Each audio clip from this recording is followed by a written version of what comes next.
बद्रीनाथ धाम का अंतिम सत्य, क्या सच में विलुप्त हो जाएगा पृथ्वी का वैकुंठ?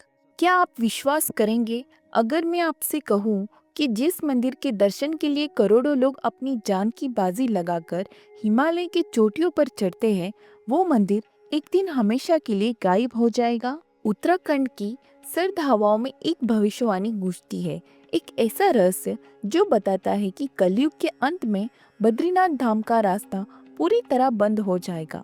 ये केवल एक लोक कथा नहीं, बल्कि इसके प्रमाण आज हमें जोशीमठ में मिल रहे हैं। एक ऐसा धाम जहाँ मुर्दों को भी मोक्ष मिलता है, जहाँ 6 महीने इंसान नहीं बल्कि देवता पूजा करते हैं और जहाँ का पुजारी एक स्त्री का रूप धारण करता है। आज हम चलेंगे देवभूमि की उस सफर पर जहाँ विज्ञान के तर्क फेल हो जाते हैं और जहाँ आस्था का चमत्कार शुरू होता है।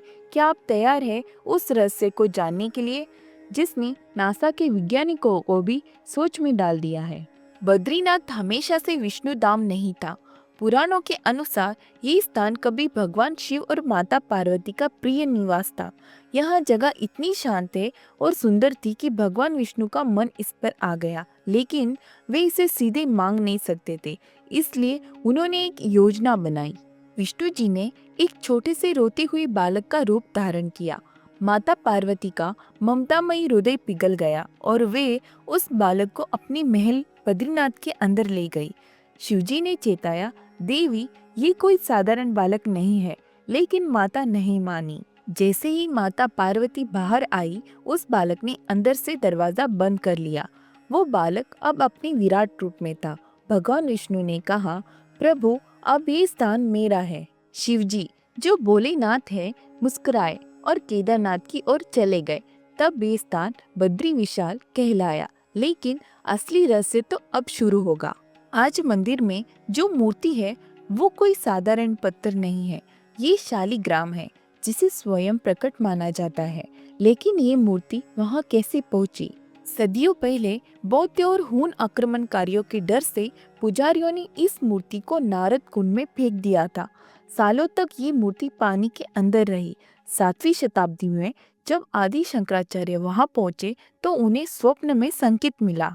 बिना अपनी जान की परवाह किए शंकराचार्य ने उफनती अलकनंदा नदी के खतरनाक नारद कुंड में छलांग लगा दी।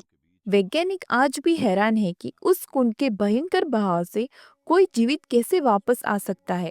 लेकिन शंकराचार्य न केवल वापस आए, बल्कि उनके हाथ में वो खंडित दिव्य मूर्ति भी थी। कहा जाता है कि कलयुग में इस मूर्ति के दर्शन मात्र से ही मनुष्य के सारे पाप धुल जाते हैं। बद्रीनाथ धाम साल के 6 महीने भारी बर्फबारी के कारण बंद रहता है। तापमान 20 डिग्री तक गिर जाता है। इंसान तो क्या, परिंदा भी वहां पर नहीं जा सकता। लेकिन जब 6 महीने बाद अक्षय तृतीया पर मंदिर के कपाट दोबारा खोले जाते हैं, तो अंदर का नजारा देखकर सबकी आंखें फटी रह जाती है। पुजारी जब अंदर जाते हैं तो वहां जलने वाला दीपक, अखंड ज्योति, वैसा ही जलता हुआ मिलता है जैसे 6 महीने पहले छोड़ा गया था। तेल खत्म नहीं होता, बाती बुझती नहीं। कौन डालता है उसमें तेल, कौन रक्षा करता है उस लौ की? मान्यता है कि इन 6 महीनों में देवर्षि नारद और स्वयं देवता यहाँ पूजा करने आते हैं। मंदिर के अंदर ताजे फूल मिलते हैं, जैसे अभी किसी ने चढ़ाए हो। क्या ये कोई एलियन टेक्नोलॉजी है या विशुद्ध देवीय चमत्कार? फैसला आपको करना है। मंदिर के ठीक बाहर एक और पहेली है, तप्त कुंड। बाहर का तापमान 0 डिग्री, लेकिन कुंड के पानी का तापमान 54 डिग्री सेल्सियस। ये पानी इतना गर्म है कि इसमें चावल भी पक सकते हैं। वैज्ञानिक कहते हैं कि इसके नीचे गंधक की चट्टानें हैं जो पानी को गर्म करती है। लेकिन रहस्य है कि इस पानी में नहाने से थकान और चर्म रोग तुरंत ठीक हो जाते हैं। पुराण कहते हैं कि अग्निदेव ने यहाँ तपस्या की थी, इसलिए ये जल हमेशा उबलता रहता है। बर्फीले पहाड़ के बीच एक रिजर्व प्रकृति का अजूबा है, या भगवान की कृपा। मंदिर से थोड़ा आगे चलने पर मिलता है वसुंधरा झरना।